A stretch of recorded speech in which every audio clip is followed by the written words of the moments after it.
सर्दियां हैं और सर्दियों में गाजरें जो हैं वो सीज़न में होती हैं, तो क्या ही हो कि इंस्टेंट खीर हो जाए सिर्फ 5 मिनट में। अचानक से मेहमान आ जाए और 5 मिनट में खीर बन के तैयार हो जाए, वो भी चावलों के बगैर। तो वीडियो आखिर तक देखें आज कैसे हम चावलों के बगैर खीर बनाते हैं। तो चैनल पे नए हैं तो चैनल को सब्सक्राइब कर दीजिए। सबसे पहले दूध ले लिया है मैंने, तकरीबन ½ लीटर दूध लिया है मैंने। अपने हिसाब से अगर आप ज़्यादा बना रहे हैं खीर तो दूध को और बाकी चीज़ों को क्वांटिटी को आप इंक्रीज़ कर सकते हैं।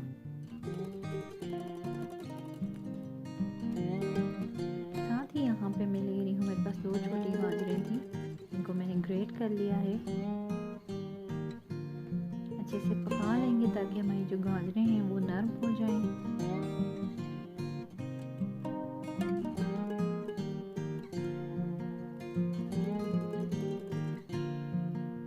अब साथ ही हम जो है वो बाकी के तमाम इंग्रेडिएंट्स भी ऐड कर लेंगे। सब्ज़ इलायची ½ टीस्पून यहाँ पे मैंने ऐड कर दी है, खुशबू के लिए बहुत अच्छी खुशबू होती है इसकी। साथ ही मैं 4 टेबलस्पून यहाँ पे चीनी इस्तेमाल कर रही हूँ। आप अपने हिसाब से कम या ज़्यादा मीठा जितना भी खाते हैं आप एडजस्ट कर सकते हैं।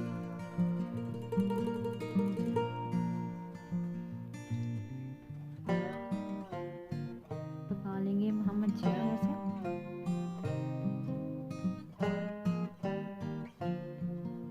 अब हम तकरीबन 2 to 3 minutes low to medium flame पे यहाँ पे हम पका लेंगे गाजरों को।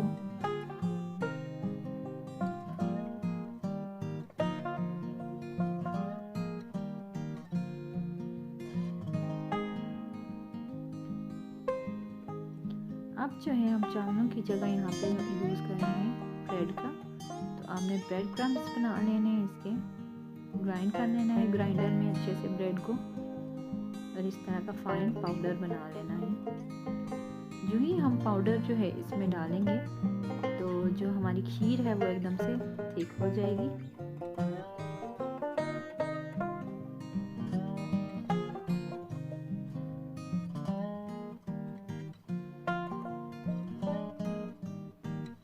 अब मैं यहाँ पे जो है वो ये देखिए हमारी ज़बरदस्त सी खीर तैयार है, लेकिन मुझे लग रहा है कि खीर जो है वो हमारी बहुत ज़्यादा थिकनेस की तरफ जा रही है।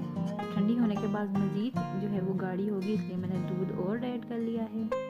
यहाँ पे मैं मिल्क पाउडर का इस्तेमाल कर रही हूँ, तकरीबन 3 टेबलस्पून है। आप खोया का इस्तेमाल भी कर सकते हैं। और केवड़ा एसेंस जो है हम यहाँ पे 1 से 2 ड्रॉप यूज़ कर लेंगे।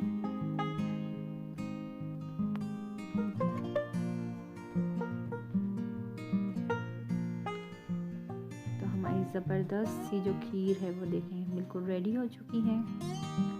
अब हम ड्राई फ्रूट्स जो है वो यहाँ पे ऐड कर लेंगे और कुछ जो है वो गार्निशिंग के लिए छोड़ देंगे।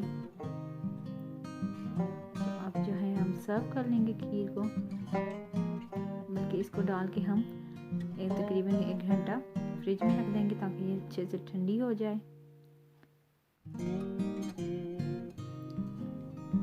साथ हम इसको गार्निश कर लेंगे गाजरों से और बाकी ड्राई फ्रूट्स जितने हैं उनसे। तो होपफुली रेसिपी अच्छी लगी होगी आपको। तो अगर अच्छी लगी है तो चैनल को सब्सक्राइब कर दीजिए और जो वीडियो को है वो फ्रेंड एंड फैमिली के साथ शेयर कर दीजिए। Thank you.